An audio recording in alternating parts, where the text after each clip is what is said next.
Hello, everybody, and welcome. We are the Paisley 5 and Dime. We are on our way to Cincinnati Airport to go up to Minneapolis for Maserati show tonight. It's a very special day today. Today is Prince's birthday. While Prince didn't really celebrate his birthdays in the later years, we still do, because we are celebrating the fact that he was here and the fact that we got to share space and time with a genius like that. So in that, today is what would have been his 61st birthday. Sadly, he's no longer with us for that. But today, a CD was released, an album was released called The Originals. And The Originals takes a lot of the songs that he wrote for other artists, and there it is. And it gives us the original version the way he intended it, or the way he gave it to the other artists to be interpreted. For the most part, after listening to it, we just listened to it this morning for the first time. We've listened to it one time through. So, can I kind of do a review and go through like the album track by track and kind of give a breakdown. We do not own the rights to this music, and we're only going to play little snippets, just enough for you to get a feel while we do the review. But other than that, just going to have to listen to me talking. So anyway, the first song on the album, if you're ready, this is a song that he gave away.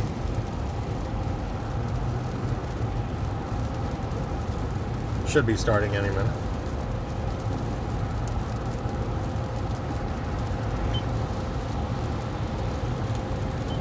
There we go.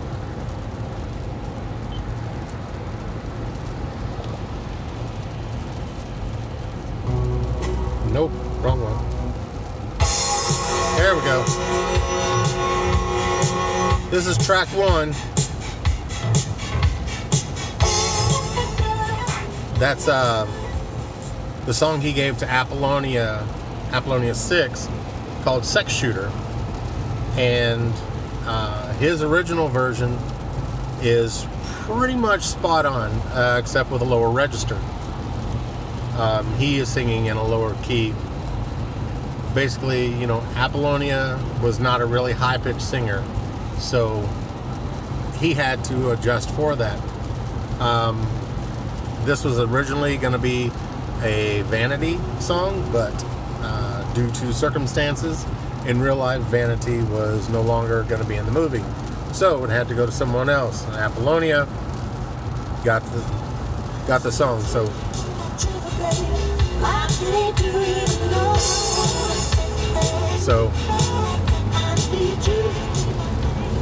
as you can tell, his vocals are not quite high range, not what he is capable of, but he was doing it in the key that he knew she could sing in. It's really interesting. As we go through the other songs, you're going to notice his keys in each of these songs changes because of who he's writing it for. And so this one is really close to the version that came out from Apollonia 6. Very close. So there wasn't a lot of variation on that one. The next song,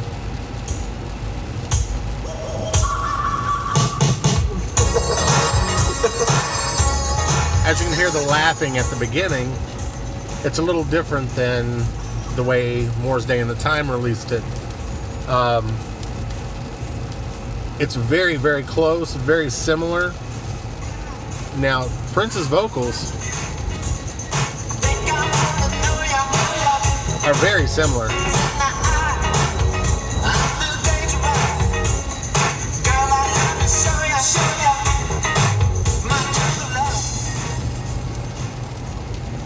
he did that so that he could match Morris's key. And it's really interesting how the two songs back to back, he is singing in totally different keys, but once again, it's who you wrote the song for. This one stays very close to the original. It varies a little bit more, or I should not say the original. This is the original. This version varies a little more than the version that was released on Ice Cream Castle than that one of Apollonia 6. This one has a little more variance. But it's fun to hear Prince doing the Morris skit, so to speak. Next song. Oh yeah. This is Manic Monday, released by the Bangles in 1986. This song charted at number 2 in July of 1986, only because the number 1 song was Kiss by Prince. So, really interesting tidbit is the only way Prince didn't make a number 1 song out of this was because a Prince song was already number 1. So he had the number 1 and the number 2 song at the same time in July 1986 on the Billboard charts. This is a really interesting, I'll probably like this version simply because I've heard Vanity's version or Apollonia's version, and the Bangles version is all over the place. Everyone's heard it. This is really neat because it's a much lower register.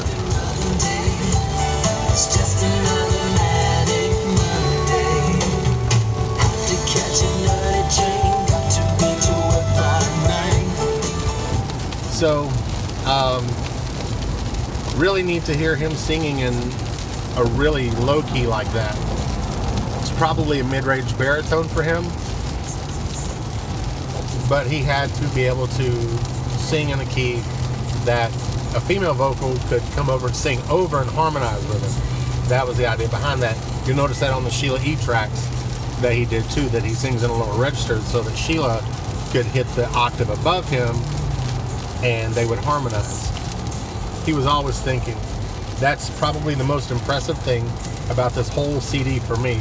And I will tell you, after a couple of listens, I like this. This is a fantastic album.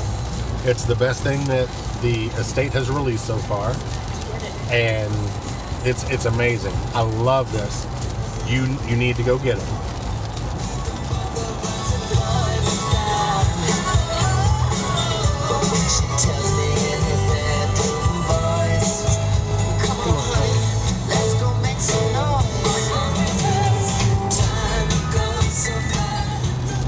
It's a little different, so it's really neat. You all have got to go check this out. And next track, we're gonna keep moving on.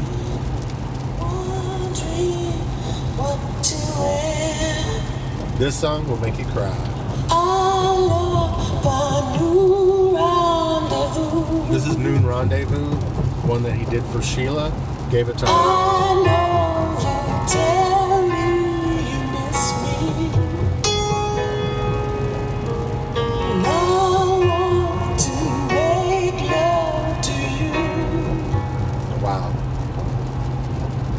Breathtaking.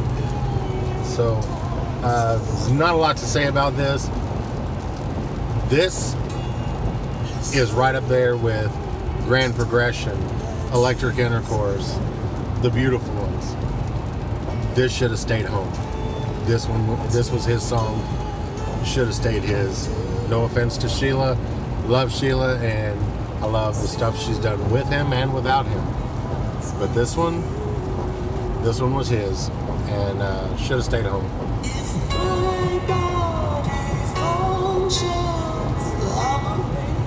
Yeah. Just get that one. There's nothing else to say on that.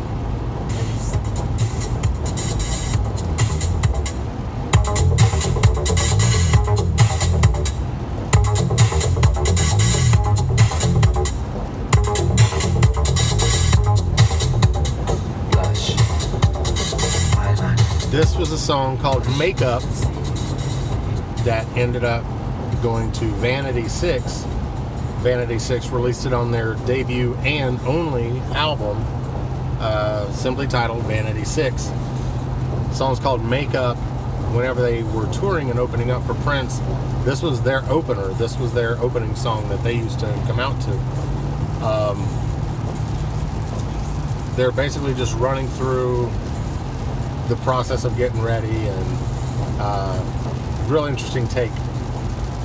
Prince's version of this is vastly different than the version that came out on Vanity 6's album. So good. So this is more in the punk, funk, techno, new wave thing that was kind of happening in the early 80s, especially around Minnesota.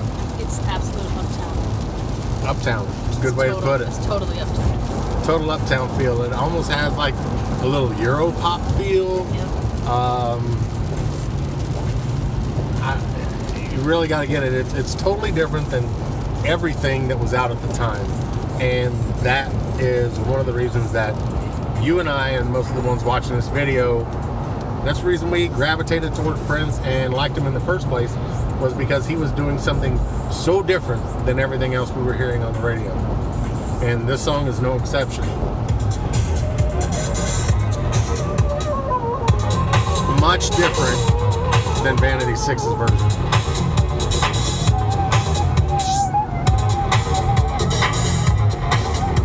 Next song.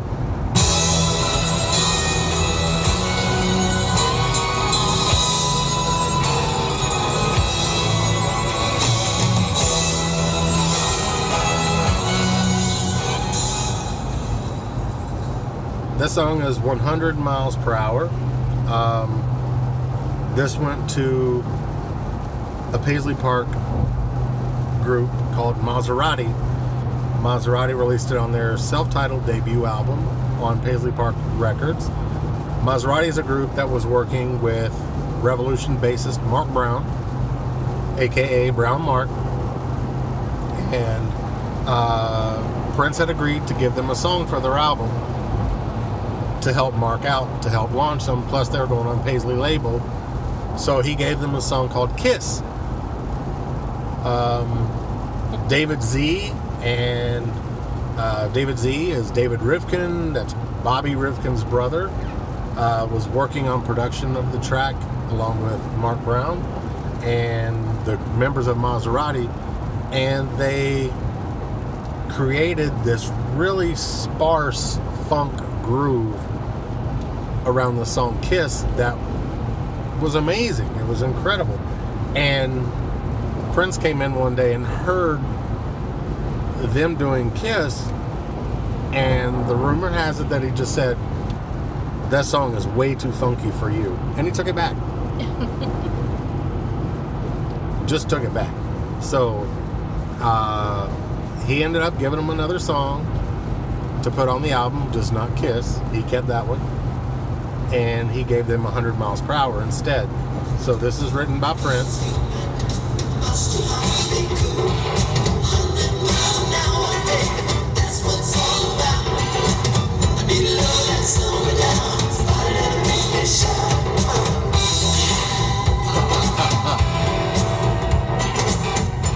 There is not a lot of variance in this one at all. This one is almost spot on, except for the vocals by Prince on this. You can tell that it's a different singer, but all the music, spot on. Same thing. It's a lot of fun hearing his version. And tonight, we're going to be hearing Maserati do this. We are on our way to Minnesota right now because I, DJ Nevermind, am going to be the DJ sitting in with Maserati tonight at the Muse in Minneapolis, Minnesota. I'll be playing this. You betcha. It's a Minnesota thing. You betcha. Yeah, you know. So, anyway, hope to see you all tonight. If you're watching this video tomorrow, too late, you missed it. You can go read all the reviews about the fantastic show that you missed. And I gotta to change lanes here. We're going to get on to the next song.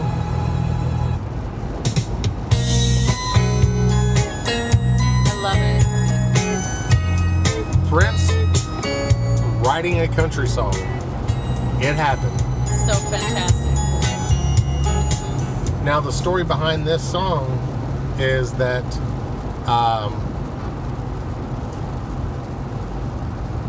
Kenny Rogers and Sheena Easton did a lot of songs together. They did a lot of work together. They did many duets. So, Sheena had released Sugar Walls, a Prince song, and Kenny Rogers kept hearing all these other people doing Prince songs, and now his friend Sheena just had success with a Prince song as well. So the rumor has it that Kenny mentioned to Sheena that, hey, you know, I want to do a Prince song as well. And so Sheena gets in touch with Prince, lets him know that Kenny Rogers wants a song. Prince runs into the studio and records a country song.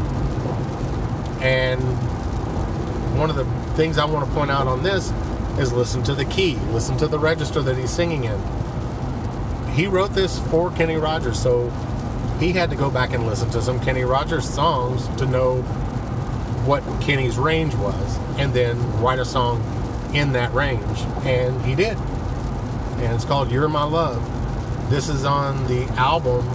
When Kenny Rogers released it, it was on the album. I think it's called They Don't Make Them Like They Used to. I think that's the name of the album. Correct me if I'm wrong in the comments below, but I think They Don't Make Them Like They Used to. It's called You're My Love. Listen to his key and register that he's singing in. Well, Want to know if I care for you, when you ought to know by now.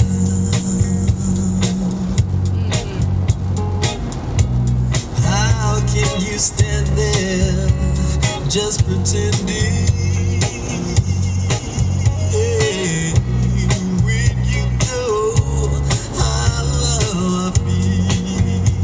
he even put a little gravel in his vocals because that's how Kenny sings. Put Kenny in there.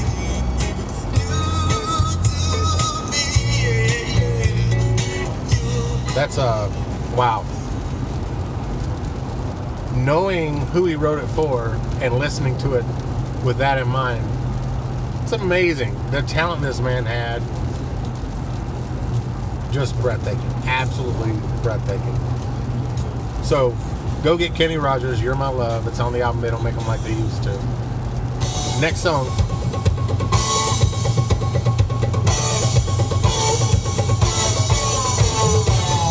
Rock, Holly rock. Everybody wanna Holly rock. You say it. Rock, Holly rock. Everybody wanna Holly rock. Say it.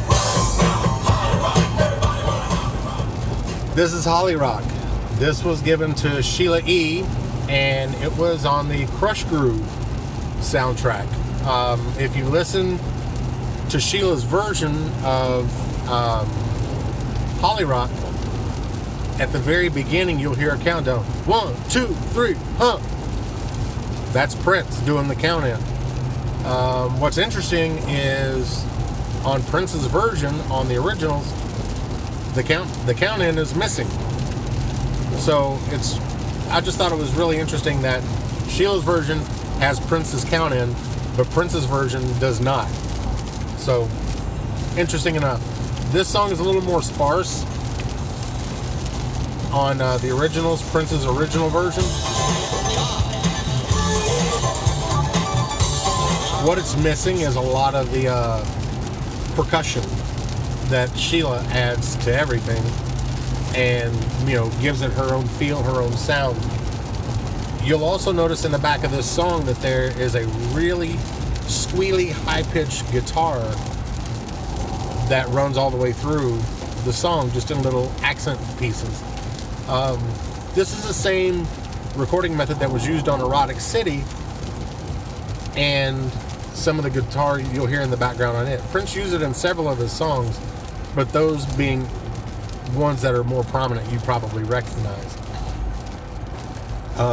Hello which was the B-side, was another one that had that guitar that was tweaked, recorded at a different level, recorded at a different speed. So if you listen to Holly Rock, listen for that guitar in the background, and then go back and listen to Erotic City and you'll hear it. It's there. And on Hello. This one is also pretty spot on.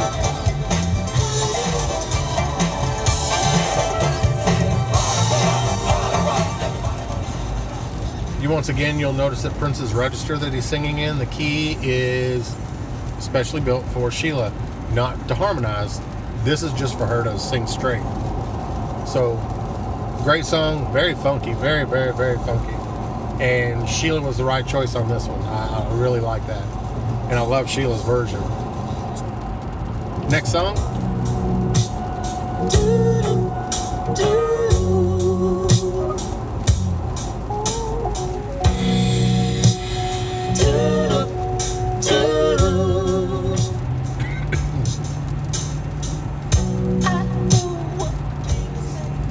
This is Baby You're a Trip. This song was given to Jill Jones for her debut Paisley Park album, self-titled also. And Baby You're a Trip is about, how would you describe it? It's a song about a person that is very incredible, very far away, but they're worth it, and they're willing to go that extra mile for this person. So Jill, when she got this song, very spot on to the original, and Prince's version. This version has been floating around for some time. I've had this for years, not in this good quality, but it's been around. If you've been collecting if you've been collecting outtakes, you've already heard this version. Mm-hmm. It's just nice to hear it this clear. Yeah. And you really have a good idea of what Jill listened to take it and make it her own with her own vocals. So after listening to this, and Jill's vocals, while follow the same track, they do have their own nuances, which is probably why I like a lot of Jill's stuff. Even after hearing Prince's version, Jill's vocals and her little subtle nuances, even a mild change, even at the end of a sentence, really personalizes it for her. So this is great. Go check it out. Next song.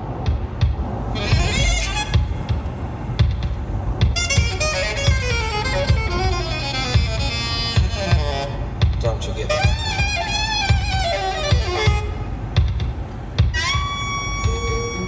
This is Prince doing The Glamorous Life. This is his early version of the song that he ended up giving to Sheila, and it became the title track for her first album, The Glamorous Life. I think it's technically called Sheila E. in The Glamorous Life.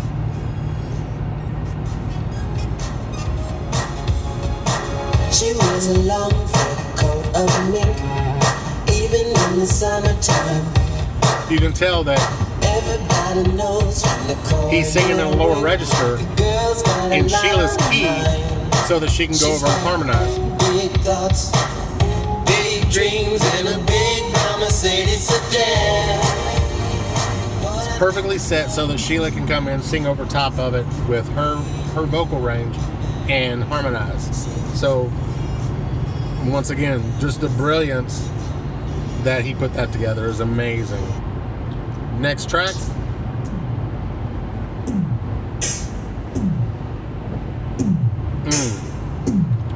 Mercy. Whew. Yeah. Yeah. This one's called Gigolos Get Lonely Too.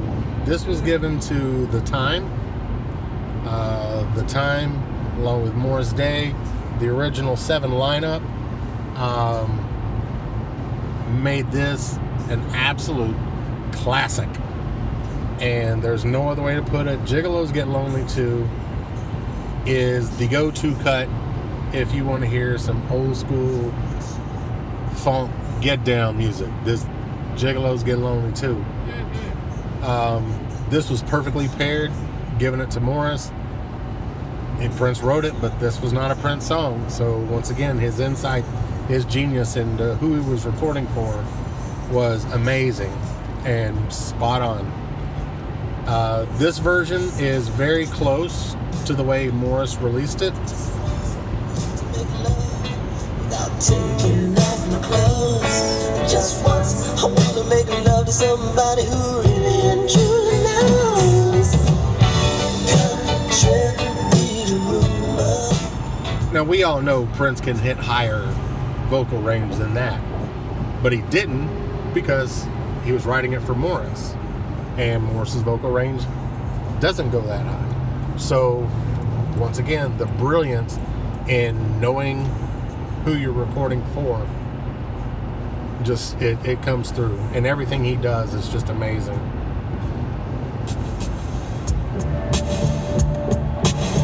Next track is Love That Will Be Done. Love That Will Be Done is a song he gave to Martika for her second album, and I think it was called Martika's Kitchen. He did several songs on that album. He did Spirit, Martika's Kitchen, and also Love That Will Be Done. This became a very big hit for Martika.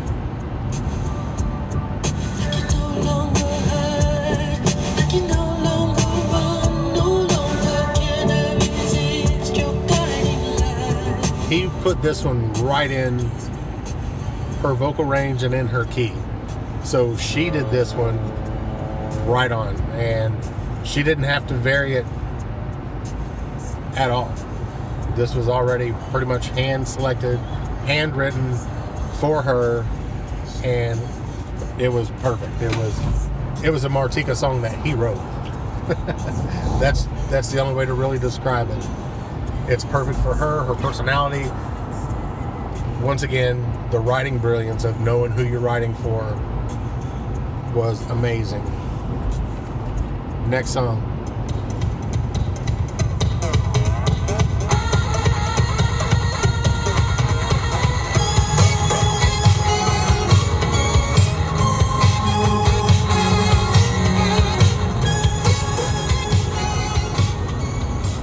You're going to recognize all that because it didn't change on the album when it came out. It was spot on.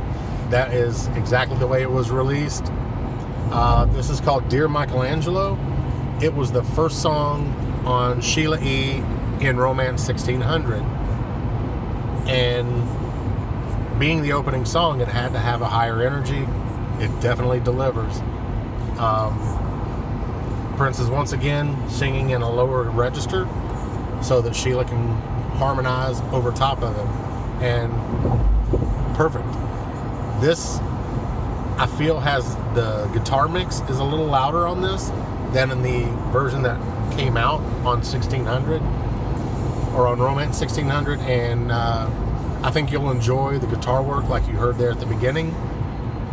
But as a complete song, it's very, very, very similar. The biggest difference is once again his vocal register.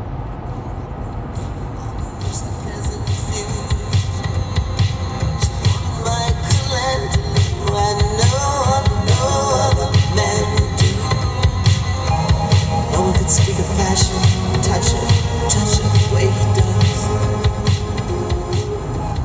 does. So, gotta check it out.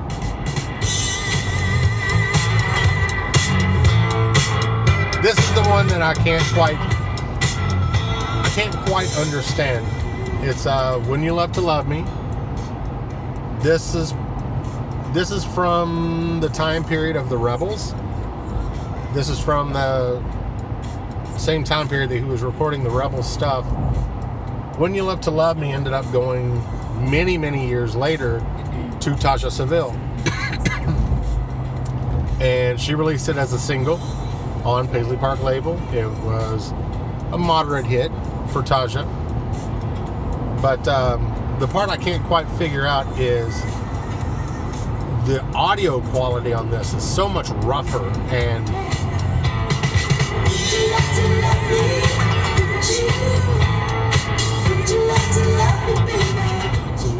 so any of you audiophile geeks out there that knows more about the recording and engineering aspect of this could probably shed more light on why this one, it just sounds muddier than the other songs on this album.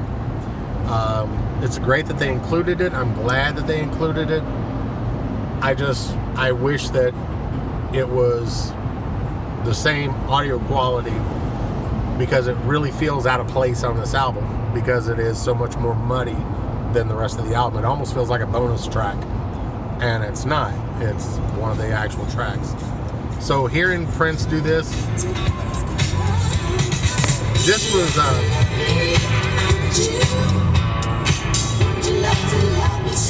this was not a song that he wrote for Taja Seville. Taja Seville was probably not old enough to sing whenever he recorded this song. So this is one that he went back into his crates, pulled it out, and gave to her at a later time, because it fit her range and her style. It kind of had a poppy feel, and if you look at the video, it's very pop oriented, and the way she's kind of bouncing around and dancing throughout the video, almost like a Tiffany, Debbie Gibson type feel to it in the video. So, that's the kind of sound he needed to go get. So he went back into his files and pulled this song out for her. Once again, just wish that we had a slightly cleaner, less muddier sound on this one.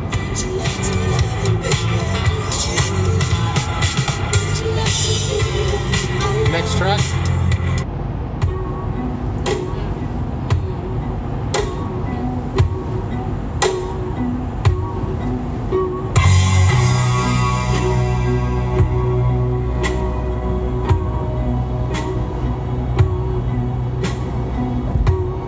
It's been 7 hours and 13 days. Prince's original version of Nothing Compares to You. This was given in 1985 to a group called The Family, which was a Paisley Park group consisting of members that were left over from the Times breakup. Members of the Time, Jelly Bean Johnson, the drummer from the Time, and the, at that time, keyboard player, Paul Peterson, were put together, and Jerome from the Time, and added in the new Revolution member, Eric Leeds on saxophone, and Susanna Melvoin on vocals. Susanna Melvoin was Wendy Melvoin, the guitarist for the Revolution. It was her twin sister, and also at the time one of Prince's love interests. So she was put front and center. Prince went in and announced that Morris was gone. The Time was in essence disbanded, and points at Paul and goes, You're the new lead singer," and pulls him up front from the keyboards. And Paul's fresh out of high school and gets thrust into lead singer of The Family. The Family album is arguably one of the best things that came out of Paisley Park.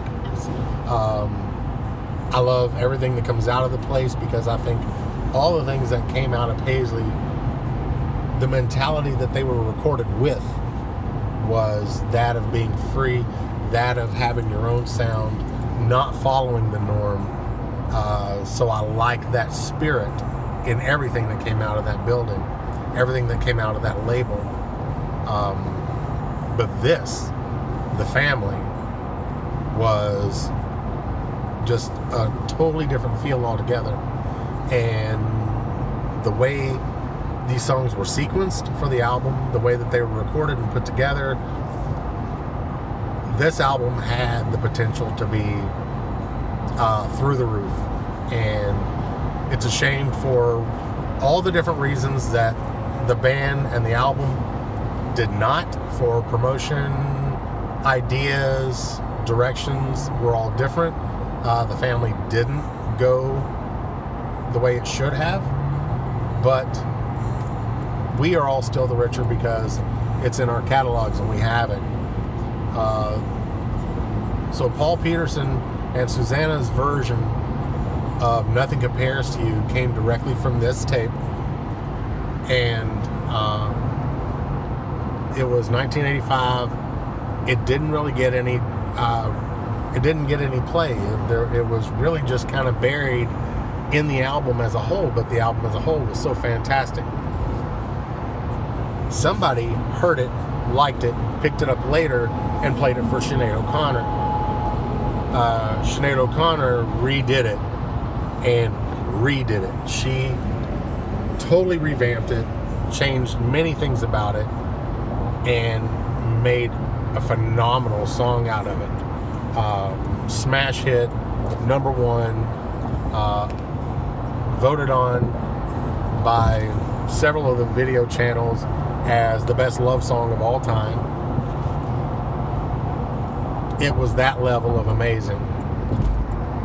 So the song grew its own legs.